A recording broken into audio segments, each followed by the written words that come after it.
Hi and welcome. My name is Tolan and I'm the co-founder of Productivity Me. In this video, we're going to look at two things. First, we'll discuss how to create a new document within Microsoft Excel, and then we'll discuss the idea of how to save a document. So if you're interested in either of these items, go ahead and join us in this video.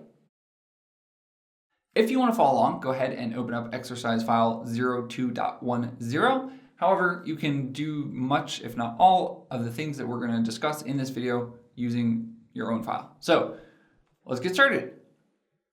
All right, so if you want to open up a new file or create a new Excel document, there's going to be two scenarios. The first scenario is when Microsoft Excel is not running. So the second scenario would be if Microsoft Excel is already running. So let's look at what you would do if Microsoft Excel is not already running. So I'm going to close out all of my Excel files. And we can tell that Microsoft Excel here is not running because there's not a little white box around it. So in order to launch Microsoft Excel, I click this icon. If the icon was not there, you could go ahead and you could type in Excel in your Windows Start menu and it would launch this. So then once you open up Microsoft Excel for the first time, it will give you a series of choices. On your right here, it will show you recent documents. What you want to focus on here is creating a blank new workbook. So you could use these templates here, but let's just say that you want a new workbook. So you could double click and there you have a new Excel file. Now this Excel file or this Excel workbook is titled Book 5 because we've essentially created 5 different Excel books since starting this recording process. But if you're in Microsoft Excel and you want to create a new Excel workbook or essentially a new Excel file, the way that you would do that you would go to the File menu. Once in the File menu, you would scroll down to the second option of New. And once in New, you would click New Workbook, and that would automatically generate a new Excel workbook or Excel work file or Excel file, whatever you want to call it. So again, you would come into your Excel document and you would go to the File menu. Once in the File menu, you would select New. You could come here and you would select perhaps Blank Document, and that would generate a new document. In this case, it would be Book 7. A second way to generate a new document when you already have Microsoft Excel running is to use a keyboard shortcut. And what is the keyboard shortcut that you could use? You could use the keyboard shortcut of Control-N. Pressing the Control key, let's minimize this so you can see it. Pressing the Control key and the letter N as in Nathan, will create a new document. So we're on Excel Book 7, we press Control-N and we generated Excel Book 8. If we wanted to create another new document, we would hit Control-N and that would create Book 9. Now, if you want to save a file, it will depend whether that file has already been saved. Essentially, if it's a file that Microsoft Excel just created, like Book 7, when you go to save it, you would go to File and then Save.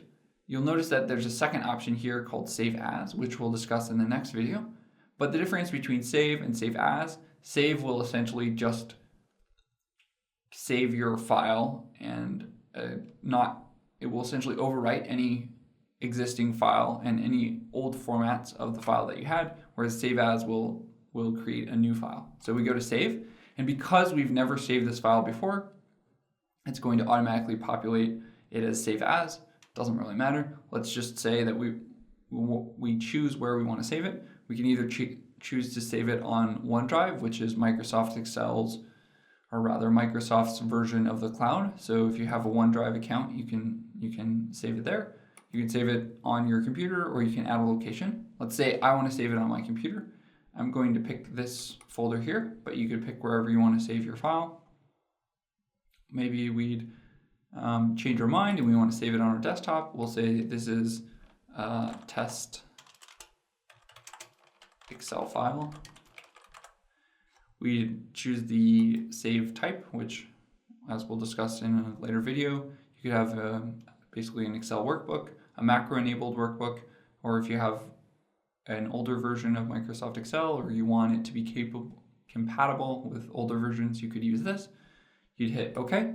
Once you have the file name, the file type, and the file location, you would hit Save.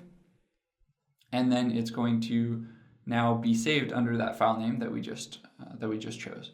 So once you have a file saved, let's say that we're going to save a file. We will make some changes. Then if you want to save it, you can come up to your quick access toolbar. You can go here to the file menu and hit save, or you can use the keyboard shortcut Control S. So once we've made those changes, we'll close out of the document, and when we decide to open it, as we will do in the next video, we'll go to open. You notice that the document now has this word save. If we were to make some changes, like give it a yellow background and some red font, once we go to save, either by coming up here and clicking save, going to the file menu and going to save, or using the keyboard shortcut Control S to save. Once you've saved it, we close it out, and let's say open that file again. The file now has red text with a yellow background. So that older version of the file, the one that we had where it just said save or that there was nothing at all, those have been overwritten. Thus, this brings us to the concept of our next video, where we'll look at how to open existing files and then also how to use the save as function to create a new copy of a file. So if you're interested in either of those topics, join us in the next video, and we will see you again soon. All right, thanks for watching.